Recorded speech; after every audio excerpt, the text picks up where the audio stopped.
बिस्मिल्लाहिर्रहमानिर्रहीम। अस्सलाम वालेकुम डियर स्टूडेंट्स, उम्मीद है आप सब खैरियत से होंगे। बेटा आज के लेक्चर में भी हमने बोर्ड के पेपर्स में आने वाले बहुत ही इंपॉर्टेंट लॉन्ग क्वेश्चंस को सॉल्व करना है, जिसमें एक क्वेश्चन जो है वो बार बार बोर्ड के एग्जाम में आता है, वेरीफाई डिमॉर्गन लॉ।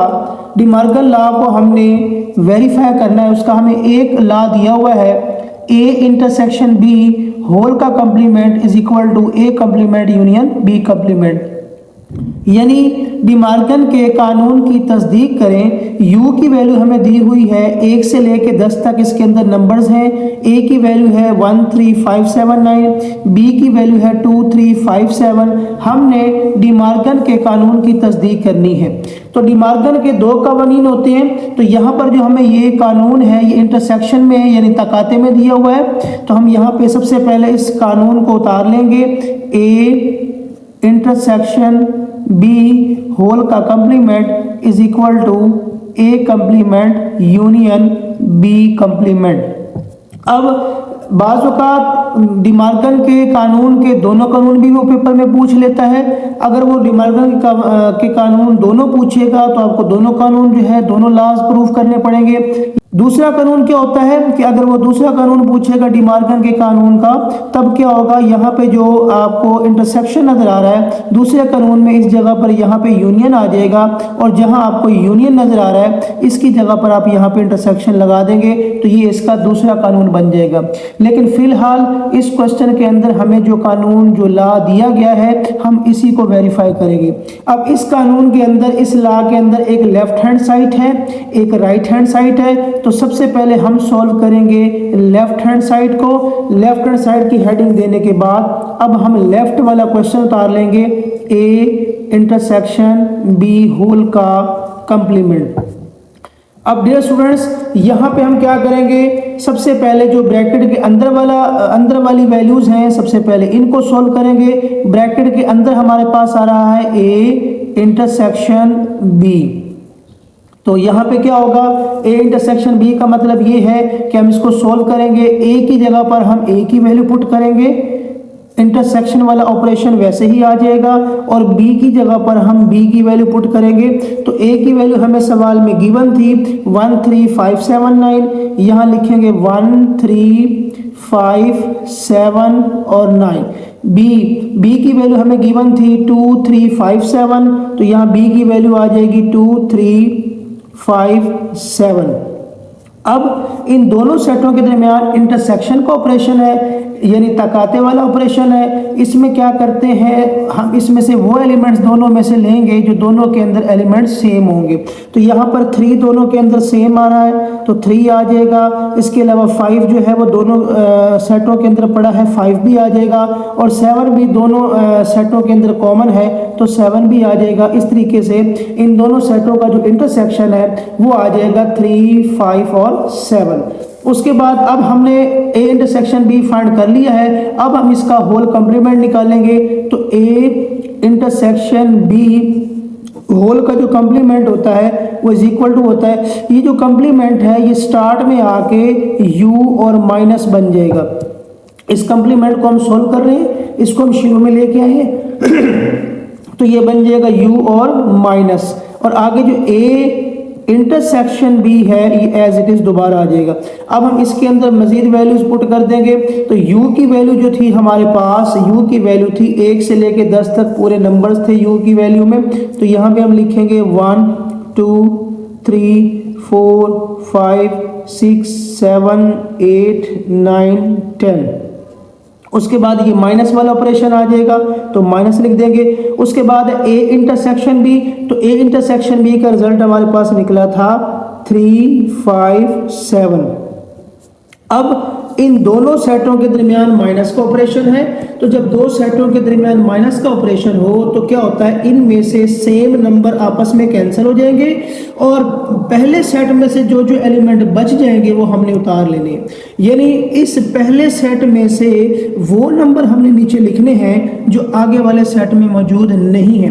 तो पहले सेट में 1 है, उस सेट के अंदर मौजूद नहीं है तो 1 को उतार लेंगे। 2 भी सेट में है लेकिन उस सेट में नहीं है इसलिए 2 को भी उतार लेंगे। 3 इधर भी है और दूसरे सेट में भी है, तो 3 एक दूसरे के साथ कैंसिल हो जाएगा, 3 को नहीं उतारेंगे। उसके बाद 4 इस सेट में है, अगले सेट में नहीं है, तो यहाँ से 4 भी आ जाएगा। 5 दोनों सेट्स में है तो 5 कैंसिल हो जाएगा।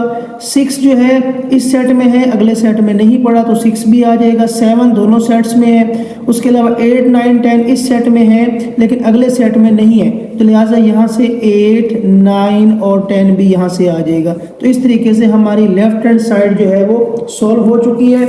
अब इसी लॉ की हम राइट हैंड साइड को सॉल्व करेंगे, A complement union B complement. तो यहाँ पर हम हेडिंग देंगे राइट हैंड साइड की। राइट हैंड साइड की हेडिंग देने के बाद हम इसका राइट हैंड साइड वाला क्वेश्चन लिखेंगे, A complement union B complement. अब सबसे पहले हम ए कॉम्प्लीमेंट को अलग सॉल्व कर लेंगे, बी कॉम्प्लीमेंट को अलग सॉल्व कर लेंगे और एंड पे दोनों का यूनियन फाइंड कर लेंगे। सबसे पहले हम लिखते हैं ए कॉम्प्लीमेंट को सॉल्व करते हैं। ए कॉम्प्लीमेंट को जब भी हम कॉम्प्लीमेंट को सॉल्व करते हैं तो ये जो कॉम्प्लीमेंट का सिंबल है ये शुरू में आके यू बन जाएगा, माइनस आ जाएगा, तो ये बन जाएगा u minus A complement u minus A होगा, b का कॉम्प्लीमेंट u माइनस बी होगा, अगर c कॉम्प्लीमेंट हो तो वो u माइनस सी होता है। तो यहाँ पे अब हम u के नीचे u की वैल्यू पुट कर देंगे, माइनस ए के नीचे ए की वैल्यू पुट कर देंगे। u की वैल्यू 1 से लेके 10 तक मुकम्मल गिनती है, 5, 6, 7, 8, 9 और ये 10। और a की वैल्यू जो थी हमारे पास वो थी 1, 3, 5, 7, 9। अब जब हम दो सेटों को माइनस करते हैं तो उसमें क्या होता है, पहले सेट में से वो नंबर हमने नीचे लिखने हैं जो आगे वाले सेट के अंदर मौजूद नहीं है। जैसे 1 इस सेट के अंदर मौजूद है, उसके अंदर भी मौजूद है, तो 1 से 1 कैंसिल हो जाएगा।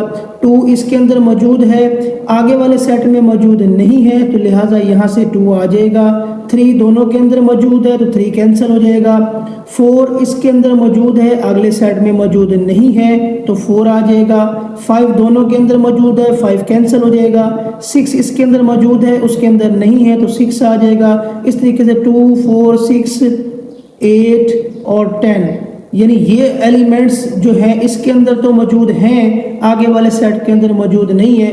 अब हम आगे ए कॉम्प्लीमेंट के बाद आगे फाइंड करेंगे बी कॉम्प्लीमेंट। तो यहाँ पे हम लिखेंगे B complement is equal to होता है, बी कॉम्प्लीमेंट होगा u माइनस बी, u में से b माइनस होगा, तो सबसे पहले यहाँ पर भी हम u की वैल्यू लिखेंगे, माइनस b की जगह पर b की वैल्यू लिख देंगे। u की वैल्यू 1 से लेके 10 तक मुकम्मल काउंटिंग है हमारे पास, 6, 7, 8, 9, 10। और जो b की वैल्यू थी हमारे पास, b की वैल्यू हमारे पास यहाँ से थी 2, 3, 5, 7। तो यहाँ पे हम पुट कर देंगे b की वैल्यू 2, 3, 5, 7। अब दोबारा ऑपरेशन माइनस का है तो पहले सेट में से वो नंबर हम लिख लेंगे जो आगे वाले सेट के अंदर मौजूद नहीं है। तो पहले सेट में 1 मौजूद है लेकिन आगे नहीं है तो 1 उतरेगा। 2 दोनों सेट्स में मौजूद है, ये कैंसिल हो जाएगा। 3 भी दोनों में मौजूद है। 4 इसके अंदर मौजूद है, आगे मौजूद नहीं है तो लिहाजा 4 उतार लेंगे। 4 के बाद आगे 5 दोनों में है, 6 आ जाएगा। 7 भी दोनों में है। उसके बाद 8, 9, 10 इसके अंदर मौजूद है, उसके अंदर नहीं है तो आगे हम लिख देंगे 8, 9, 10। अब हम दोनों ए कॉम्प्लीमेंट भी निकाल चुके हैं, बी कॉम्प्लीमेंट भी निकाल चुके हैं। अब हम दोनों का क्या लेंगे, इंटरसेक्शन। तो ए इंटरसेक्शन का आंसर और बी इंटरसेक्शन के आंसर, इन दोनों का अब हम फाइंड करेंगे यूनियन। तो यहाँ से क्या उतारेंगे हम, A complement union B complement. तो सबसे पहले A complement union B complement, A complement के नीचे ए कॉम्प्लीमेंट का आंसर आ जाएगा, यूनियन जो बी कॉम्प्लीमेंट है, बी कॉम्प्लीमेंट के नीचे बी कॉम्प्लीमेंट का आंसर आ जाएगा। तो ए कॉम्प्लीमेंट का हमने आंसर ये वाला निकाला था 2, 4, 6, 8, 10। तो यहाँ पे हम लिखेंगे 2, 4, 6, 8, 10। और जो बी कॉम्प्लीमेंट था उसका हमने ये वाला आंसर निकाला था 1, 4, 6, 8, 9, 10। अब इन दोनों सेट्स के दरमियान जो ऑपरेशन है वो यूनियन का है। तो जब दो सेटों के दरमियान यूनियन का ऑपरेशन आता है तो हम क्या करते हैं, इन दोनों सेट्स के जो एलिमेंट्स हैं उनको मिला के तरतीब से लिख देते हैं। यानी अब इन दोनों सेटों के हम एलिमेंट को एक तरतीब में लिख देंगे। सबसे पहले इन दोनों सेटों में देखें तो सबसे छोटा एलिमेंट 1 है, 1 के बाद अगला एलिमेंट यहाँ पे 2, 3 दोनों सेटों में ही नहीं है, 3 के बाद 4 आ जाएगा, 4 के बाद 5 दोनों के अंदर मौजूद नहीं है, 5 के बाद 6 है, 7 भी दोनों सेट्स में नहीं है, उसके बाद 8 यहाँ से आ जाएगा, 9 और 10। अब आप ये देख सकते हैं 1 2 4 6 8 9 10 राइट हैंड साइड का आंसर, और लेफ्ट हैंड साइड का भी यही आंसर था 1 2 4 6 8 9 10। तो यहाँ से लेफ्ट और राइट का आंसर क्योंकि सेम आ चुका है तो लास्ट में हम ये लिख देंगे कि हमारी जो लेफ्ट हैंड साइड है वो इज इक्वल टू आ गई है राइट हैंड साइड के। तो नेक्स्ट क्वेश्चन हमारे पास है, show that the equation X square plus M x plus C whole square is equal to A square. हमें एक इक्वेशन गिवन है, हमने प्रूव करना है कि हैज़ इक्वल रूट्स, इसकी जो रूट्स होंगी वो इक्वल होंगी इफ़ सी का square is equal to A square into 1 plus M square. हमारे पास एक मसावात है, हमने प्रूव करना है कि इसकी रूट्स बराबर है अगर सी का स्क्वायर बराबर है ए का स्क्वायर इंटू 1 प्लस एम का स्क्वायर। तो सबसे पहले ये जो मसावात जो इक्वेशन है, सबसे पहले हम इस इक्वेशन को उतारेंगे, x square plus M x plus सी होल का square is equal to A square. तो अब हम सबसे पहले इस इक्वेशन को सॉल्व करेंगे। तो यहाँ पे हमारे पास होल का स्क्वायर है, इस होल के स्क्वायर को ओपन करेंगे, यहाँ से एक्स स्क्वायर दोबारा आ जाएगा प्लस यहाँ पे फार्मूला लग रहा है ए प्लस बी का होल स्क्वायर। तो सबसे पहले हम लिखेंगे ए का स्क्वायर प्लस दूसरी वैल्यू b है तो यहाँ पे आ जाएगी b का स्क्वायर प्लस 2a, 2 के साथ ये दोनों आ जाएंगे plus 2ab mx plus c आ जाएगा is equal to a square. यहाँ से आ जाएगा हमारे पास x स्क्वायर प्लस m का स्क्वायर ओपन करेंगे तो ये हो जाएगा m स्क्वायर, x का स्क्वायर ओपन करेंगे x square plus c square plus 2mcx, ये प्लस का ए स्क्वायर वहाँ जाके हो जाएगा माइनस का ए स्क्वायर इज इक्वल टू 0। अब यहाँ से हम x का स्क्वायर कॉमन ले लेंगे तो x का स्क्वायर कॉमन आ जाएगा तो यहाँ से x स्क्वायर से x स्क्वायर कैंसिल होगा तो यहाँ से आ जाएगा 1 प्लस यहाँ से x स्क्वायर से x स्क्वायर कैंसिल होगा तो ये हो जाएगा m का स्क्वायर प्लस उसके बाद हम x वाले टर्म लिखेंगे 2mcx। उसके बाद ये हमारे पास जो दो टर्म्स हैं ये कांस्टेंट हैं, इनको लास्ट में लिखेंगे प्लस का c स्क्वायर माइनस का a square is equal to 0। अब हमने इस इक्वेशन को मज़ीद सिंप्लीफाई कर दिया है और हमने इसको स्टैंडर्ड फॉर्म के अंदर लिख दिया है। अब हम इसको स्टैंडर्ड क्वाड्रेटिक इक्वेशन से कंपेयर करेंगे, वो होती है हमारे पास ax square plus bx plus c is equal to 0। जब हम इन दोनों इक्वेशंस को कंपेयर करें तो a की वैल्यू हमें हमारे पास आती है, a की वैल्यू बनेगी 1 प्लस एम स्क्वायर, b की वैल्यू हमारे पास बनेगी 2mc और c की वैल्यू हमारे पास बनेगी c का square minus a square. x square के साथ जो टर्म जो कोफिशिएंट होता है वो a होता है, x के साथ जो कोफिशिएंट होता है वो b होता है और थर्ड जो वैल्यू होती है कांस्टेंट वो हमारे पास सारी c की वैल्यू होती है। अब क्योंकि इस क्वेश्चन में रूट्स की नेचर की बात हो रही है, इक्वल है रूट्स, क्वेश्चन में कह रहा है कि रूट्स को प्रूव करें कि वो इक्वल है, तो ये हमारे पास रूट्स की एक नेचर होती है। तो जब भी सवाल के अंदर नेचर का जिक्र आता है तब हम फार्मूला यूज करते हैं डिस्क्रिमिनेंट वाला। तो यहाँ पे हम लिखेंगे discriminant is equal to B square minus 4ac। अब इसके अंदर ये वैल्यूज जो है वो हम पुट कर देंगे, इज इक्वल टू बी की वैल्यू हमारे पास है 2mc होल का स्क्वायर माइनस 4 दोबारा आ जाएगा, a की वैल्यू हमारे पास है 1 प्लस एम स्क्वायर और c की वैल्यू हमारे पास है c square minus a square. अब हम इसको मजीद सिंप्लीफाई करेंगे, ये स्क्वायर ओपन करेंगे, 2 का स्क्वायर 4 होता है, m का स्क्वायर m की 2 होगा, c का स्क्वायर c की 2 होगा माइनस 4। यहाँ से 1 को दोनों से मल्टीप्लाई करेंगे, फिर m स्क्वायर को दोनों से मल्टीप्लाई करेंगे, 1 को जब हम इन दोनों से मल्टीप्लाई करेंगे तो ये वही आ जाएगा c square minus a square plus m square. अब इन दोनों से मल्टीप्लाई होगा, m स्क्वायर जब इसके साथ होगा तो ये हो जाएगा m square c square minus m square को जब इधर मल्टीप्लाई करेंगे तो ये हो जाएगा m स्क्वायर और a स्क्वायर। अब यहाँ से आ जाएगा 4m स्क्वायर सी स्क्वायर, ये -4 सबसे मल्टीप्लाई हो जाएगा और सबके साइन भी चेंज हो जाएंगे क्योंकि 4 के साथ माइनस है। 4 जब इसके साथ मल्टीप्लाई होगा तो ये हो जाएगा 4c square minus minus plus, 4 जब इसके साथ मल्टीप्लाई होगा तो ये हो जाएगा 4a square minus 4m square C square minus minus plus 4m square a square. तो अब मजीद ये सिंप्लीफाई होगा, यहाँ पर माइनस का 4m की 2 c की 2 है और यहाँ प्लस का है, ये दोनों एक दूसरे के साथ कैंसिल हो जाएंगे। तो यहाँ से आ जाएगा माइनस का 4c square plus 4a square plus का 4m का स्क्वायर a का स्क्वायर। अब यहाँ पे उसने हमें कंडीशन भी दी थी कि इसकी हमने ये प्रूफ करना था कि इस इक्वेशन की रूट्स इक्वल है if c square is equal to a square plus 1 plus m square. तो यहाँ पे हमारे पास एक कंडीशन है, इसको हम यूज करेंगे। तो यहाँ पे उसने हमें दे रखा था कि c का स्क्वायर इज इक्वल टू है a का square into 1 plus m square. तो यहाँ से a स्क्वायर इन दोनों से मल्टीप्लाई हो जाएगा तो ये हो जाएगा a स्क्वायर, 1 से मल्टीप्लाई होगा a स्क्वायर आ जाएगा, a स्क्वायर को इससे मल्टीप्लाई करेंगे तो ये हो जाएगा a स्क्वायर m स्क्वायर। यानी c स्क्वायर की हमें ये एक वैल्यू गिवन है, क्वेश्चन के अंदर हमें पहले से दी हुई है, ये c स्क्वायर की वैल्यू हम यहाँ पे पुट कर सकते हैं। तो यहाँ पे आ जाएगा हमारे पास नेक्स्ट ये -4 एज इट इज दोबारा आ जाएगा, c स्क्वायर की ये वाली वैल्यू हम पुट कर देते हैं a square plus a square m square, उसके बाद आ जाएगा प्लस का 4a square plus 4m square a square. अब ये -4 इनके साइन भी चेंज करेगा, मल्टीप्लाई हो जाएगा, माइनस का 4a square minus plus minus 4 इसके साथ मल्टीप्लाई होगा तो ये हो जाएगा 4a स्क्वायर m स्क्वायर। आगे ये वाला वैसे ही टर्म्स आ जाएंगी, plus 4a square plus 4m square a square. तो यहाँ से हमारे पास 4a स्क्वायर m स्क्वायर से ये दोनों कैंसिल हो जाएंगे और ये दोनों टर्म भी प्लस की और माइनस की एक दूसरे के साथ कैंसिल हो जाएगी और रिजल्ट हमारे पास आ जाएगा 0।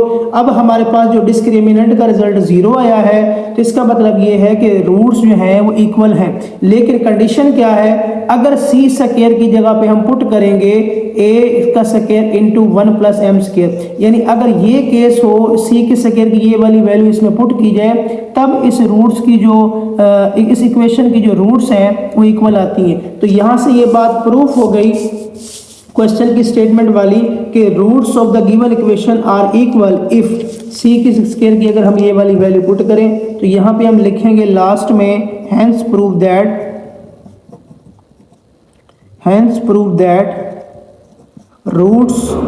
Roots of equation are equal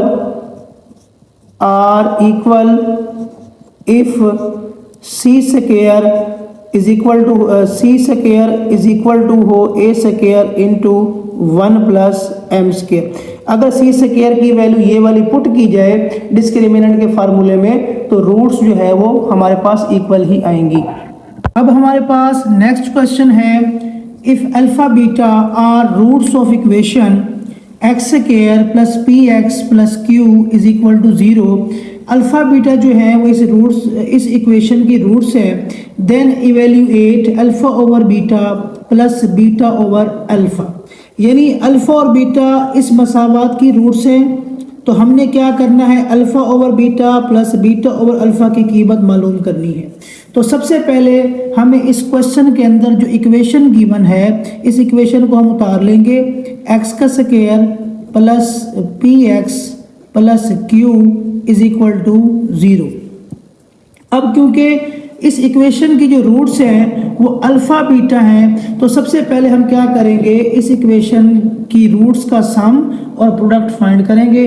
तो उसके लिए हमें क्या करना पड़ेगा, इसको स्टैंडर्ड कोऑर्डिनेट इक्वेशन से कंपेयर करना पड़ेगा।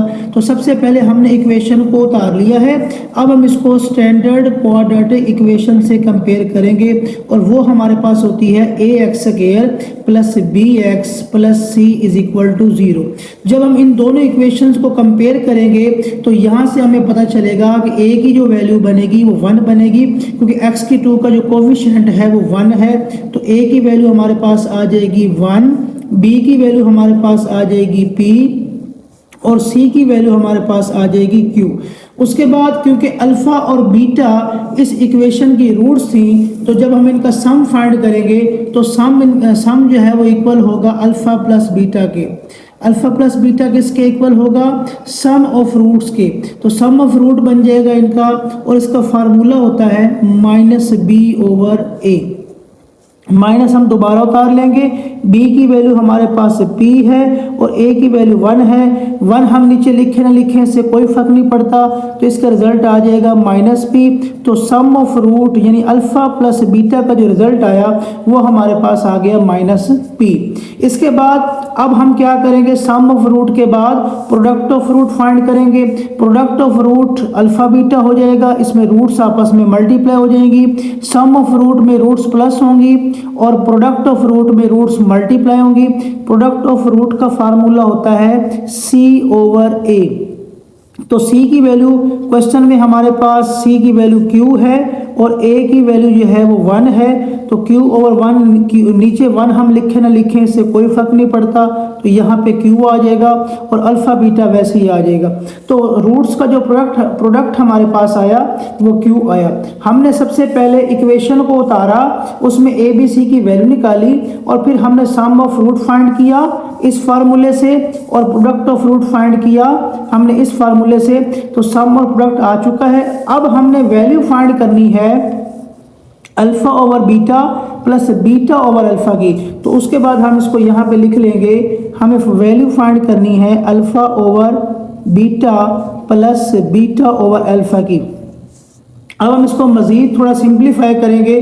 तो यहाँ पे आप देख सकते हैं कि हमारे पास दो फ्रैक्शंस हैं, दो फ्रैक्शंस के दरमियान प्लस का साइन है। जब हमारे पास दो फ्रैक्शंस या बटे वाली रकमें हों और उनके दरमियान प्लस या माइनस का साइन हो, तब हम उनको एलसीएम लेके सॉल्व करते हैं। तो एलसीएम करके लेके सॉल्व करें वो भी हम कर सकते हैं, या फिर हम इनको क्रॉस मल्टीप्लाई भी कर सकते हैं। अल्फ़ा को अल्फ़ा से अगर मल्टीप्लाई करेंगे तो अल्फ़ा स्क्वायर हो जाएगा, प्लस बीटा को बीटा से मल्टीप्लाई करेंगे तो बीटा स्क्वायर हो जाएगा, और फिर नीचे वाली वैल्यू को नीचे वाली वैल्यू से भी मल्टीप्लाई करेंगे तो ये हो जाएगा अल्फ़ा बीटा। अब हमारे पास अल्फ़ा का स्क्वायर प्लस बीटा का स्क्वायर आ चुका है। तो याद रखें डियर स्टूडेंट्स, जो अल्फ़ा का स्क्वायर प्लस बीटा का स्क्वायर है ये भी हमारे पास एक फार्मूला है। ये जो फार्मूला है, जो रिलेशन है, वो किसके इक्वल होगा? Alpha plus beta whole square -2 alpha beta की। आपने ये फार्मूला याद रखना है कि जब भी अल्फ़ा का स्क्वायर प्लस बीटा का स्क्वायर आ जाए तो उसकी जगह आपने पुट कर देना है अल्फ़ा प्लस बीटा का होल स्क्वायर -2 अल्फ़ा बीटा, और नीचे वाला जो अल्फ़ा बीटा है वो वैसे ही आ जाएगा। अब जो हमने सम और प्रोडक्ट फाइंड किया था, सम की जो वैल्यू थी हमारे पास -p थी और जो प्रोडक्ट की वैल्यू है वो q है। तो सम और प्रोडक्ट हम यहाँ पुट कर देंगे। अल्फ़ा प्लस बीटा की जगह पे हम पुट करेंगे -p, ये आ जाएगा होल स्क्वायर, -2 वैसे ही आ जाएगा। अल्फ़ा बीटा की वैल्यू हमारे पास जो प्रोडक्ट आया था वो q के इक्वल आया था, तो अल्फ़ा बीटा की वैल्यू हम q पुट कर देंगे ओवर नीचे फिर हमारे पास अल्फ़ा बीटा है, इसकी जगह पर भी हम q पुट कर देंगे। अब यहाँ से हम इसका स्क्वायर ओपन करेंगे, p का स्क्वायर ओपन करेंगे तो ये p का स्क्वायर आ जाएगा, और जो बेस वाला माइनस है ये ख़त्म हो जाएगा क्योंकि पावर जो थी इसकी इवन थी। पावर जब इवन होती है 2 4 6 8 10 तो बेस वाला माइनस ख़त्म हो जाता है। आगे आ जाएगा -2q ओवर q। तो ये हमारे पास फाइनल रिजल्ट आ जाएगा alpha over beta plus beta over alpha का जो फाइनल रिजल्ट है इसकी जो वैल्यू आ जाएगी वो आ जाएगी p² -2q over q। Next most important long question हमारे पास है, सॉल्व 3x की power -2 plus 5 is equal to 8x की पावर -1। सबसे पहले हम इस इक्वेशन को एज इट इज़ दोबारा उतार लेंगे। 3x की power -2 plus 5 is equal to 8x -1। अब हम क्या करेंगे? सबसे पहले हमें ये जो हमारे पास ये जो इक्वेशन है इसको हमने सेकंड डिग्री में चेंज करना है, स्टैंडर्ड क्वाड्रेटिक इक्वेशन के अंदर हमने इसको तब्दील करना है। तो उसके लिए ये जो पावर के अंदर माइनस आ रहा है इसको हमें जो है वो रिप्लेस करना पड़ेगा। तो ये जो हमारे पास दो वेरिएबल हैं, एक x है, एक वेरिएबल x है, इसकी पावर 2 है और दूसरी जगह x है और इसकी पावर -1 है। तो इनकी पावरों को हम और इन वेरिएबल्स को हम रिप्लेस करेंगे। तो यहाँ पे हम सबसे पहले लेट सपोज करेंगे, फर्ज करेंगे कि ये हमारे पास वेरिएबल है x की पावर -1 वाला, इसको हम लेट कर देंगे y के इक्वल। उसके बाद हम इन दोनों का स्क्वायर ले लेंगे, तो ये आ जाएगा x - 1 होल का square is equal to y का स्क्वायर। तो जब दो पावर्स के दरमियान ब्रैकेट होती है तो पावर्स आपस में मल्टीप्लाई हो जाती हैं। तो ये हो जाएगा 2 1 2, तो x की पावर -2 इज इक्वल टू हो जाएगा y स्क्वायर के। तो हमने इस वैल्यू को ही x की पावर -1 को ही y के इक्वल करना है, ताकि इसका जब स्क्वायर लें तो स्क्वायर के बाद x की पावर ये -2 बन जाए, हमें ये वाला टर्म मिल जाए। अब हम ये x की पावर -1 की वैल्यू और x की पावर -2 की वैल्यू को, इन दोनों वैल्यूज को इक्वेशन के अंदर पुट कर देंगे। यहाँ से हमारे पास आ जाएगा 3 और x की पावर जो -2 है उसकी जगह हम पुट कर देंगे y का स्क्वायर। आगे ये +5 दोबारा आ जाएगा इज इक्वल टू 8 भी दोबारा आ जाएगा और x की पावर जो -1 है इसकी वैल्यू हम पुट कर देंगे यहाँ पर y। अब हमारे पास सेकंड डिग्री में हम आ चुके हैं और जो पावर में माइनस आ रहा था वो भी रिमूव हो गया।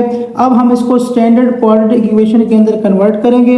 उसके लिए हम यहाँ पे 8y को इधर लेकर आएंगे लेफ्ट साइड पे और वहाँ 0 आ जाएगा। तो ये हो गया 3y² प्लस 5 आ जाएगा, प्लस का 8y दूसरी साइड पर जाएगा, ये हो जाएगा -8y इज इक्वल टू 0। अब हम इनको मज़ीद तरतीब दे देंगे। पहले टर्म आ जाएगी 3y², फिर आएगी हमारे पास -8y plus 5 is equal to 0। अभी इस वक्त हमारे पास स्टैंडर्ड क्वाड्रेटिक इक्वेशन बन चुकी है। अब चाहे तो हम इसके पेयर बना के फैक्टराइजेशन से इसको सॉल्व कर लें, फैक्टराइजेशन मेथड से, या फिर हम इसके ऊपर क्वाड्रेटिक फार्मूले लगाकर तब भी हम इस इक्वेशन को सॉल्व कर सकते हैं। तो फैक्टराइजेशन में क्या होता है, जिसमें हमने दरमियान वाले टर्म को तोड़ना होता है और 3 टर्म्स को 4 टर्म्स के अंदर कन्वर्ट करना होता है। तो उसका क्या तरीका होता है कि आप पहले कोफिशिएंट को लास्ट वाले कोफिशिएंट के साथ, पहली कांस्टेंट वैल्यू को लास्ट वाली कांस्टेंट वैल्यू के साथ मल्टीप्लाई करेंगे, तो ये आएगा 3 5 15।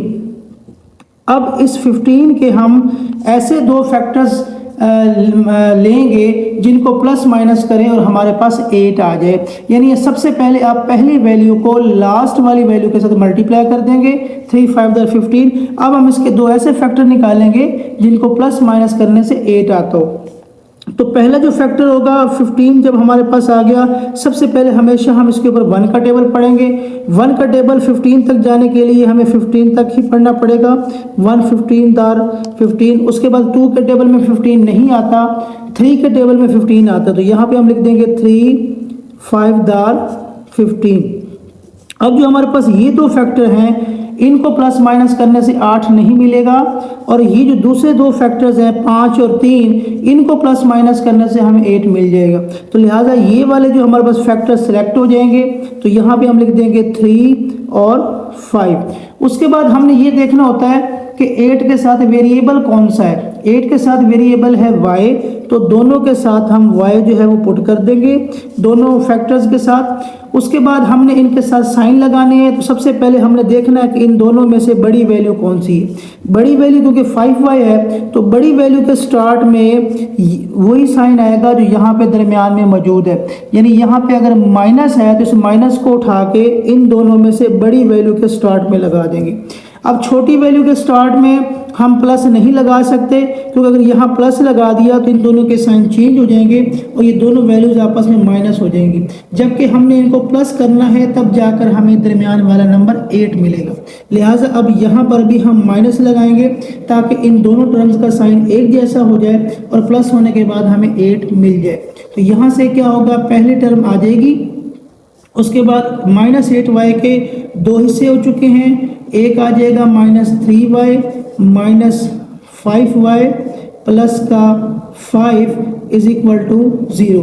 तो अब ये तीन टर्म्स जो हैं वो चार टर्म्स के अंदर कन्वर्ट हो चुकी हैं। अब हम दो दो टर्म्स में से कॉमन फाइंड करेंगे। तो यहाँ पे 3 का टेबल दोनों को डिवाइड कर रहा है, 3 1 का 3 कॉमन आ जाएगा, और y भी दोनों को कट कर रहा है तो y कॉमन आ जाएगा। 3 से 3 कैंसिल हुआ, y से एक y कैंसिल हुआ तो एक y बच गया, -3y ने पूरा ही 3y को डिवाइड किया तो ये आंसर 1 आ जाएगा। अब दरमियान में माइनस है तो माइनस आ जाएगा। अब इन दोनों टर्म्स के ऊपर 5 जो है वो 5 इन दोनों को डिवाइड कर रहा है तो 5 कॉमन आ जाएगा। 5 से 5 डिवाइड होगा तो यहाँ से रह जाएगा y। ये जो माइनस है ये माइनस इस प्लस को माइनस कर देगा, चेंज कर देगा। 5 1 दार 5 is equal to 0। y minus one दो बार आ रहा है, इसको हम क्या कर देंगे, एक बार लिख देंगे। और नेक्स्ट हमारे पास क्या बच जाएगा, 3y minus 5 is equal to 0। अब दोनों प्रोडक्ट का जो दोनों फैक्टर्स का जो प्रोडक्ट है वो 0 के इक्वल आ रहा है। तो इसका मतलब ये हुआ कि या तो इधर या तो फिर y माइनस 1 जो है वो 0 के इक्वल है, या फिर 3y माइनस 5 जो है इज इक्वल टू 0 के। -1 दूसरी साइड पे लेके जाएंगे तो ये +1 हो जाएगा। इसी तरीके से माइनस का 5 दूसरी तरफ लेके जाएंगे +5 हो जाएगा। यहाँ से वैसे आएगा y इज इक्वल टू 1, और 3 जो है ये जाकर दूसरी साइड पर डिवाइड हो जाएगा तो ये हो जाएगा y इज इक्वल टू 5/3। अब y के दो आंसर्स आ चुके हैं, जबकि हमने इक्वेशन को सॉल्व करना था। अब क्योंकि इक्वेशन में वेरिएबल x यूज हो रहा है तो हमने आंसर्स भी x के फाइंड करने हैं, तो लिहाजा यहाँ पे हमने x को रिप्लेस करके y लिखा था। अब y को वापस चेंज करके उसकी जगह लगा देंगे x की पावर -1, क्योंकि असल में हमने x के आंसर ही निकालने हैं। तो y की जगह वापसी चेंज करके लगा देंगे x की पावर -1 इज इक्वल टू 1। इसी तरीके से यहाँ पर भी y को चेंज करके लगा देंगे x की power -1 is equal to 5/3। x की पावर -1 है, इसको रेसिप्रोकल करेंगे तो ये माइनस खत्म हो जाएगा, यानी हम इसको लिख देंगे 1/x इज इक्वल टू 1। इसी तरीके से इसको भी क्या करेंगे, रेसिप्रोकल कर देंगे, 1/x हो जाएगा इज इक्वल टू 5/3। अब हम इन दोनों फ्रैक्शंस को दोबारा रेसिप्रोकल करेंगे, x को ऊपर ले जाएंगे, 1 को नीचे ले जाएंगे तो ये x ही आ जाएगा इज इक्वल टू, और 1 का रेसिप्रोकल 1 ही होता है। इसी तरीके से यहाँ पर भी इन दोनों को रेसिप्रोकल करेंगे, 1/x को ऊपर नीचे कर देंगे तो x ऊपर आ जाएगा, और 1 हम नीचे लिखते नहीं है इज इक्वल टू 5/3 को भी रेसिप्रोकल कर देंगे तो ये बन जाएगा 3/5। तो इस तरीके से हमारे पास फाइनली x के दो आंसर्स आ चुके हैं और हमारी इक्वेशन सॉल्व हो चुकी है। अब हम x के दोनों आंसर्स को सॉल्यूशन सेट के अंदर पुट कर देंगे, तो सॉल्यूशन सेट में हमारे पास आ जाएगा 1 और 3/5। तो लास्ट में हमने जब भी इक्वेशन को सॉल्व करना होता है लास्ट में हम सॉल्यूशन सेट लाजमी बनाएंगे।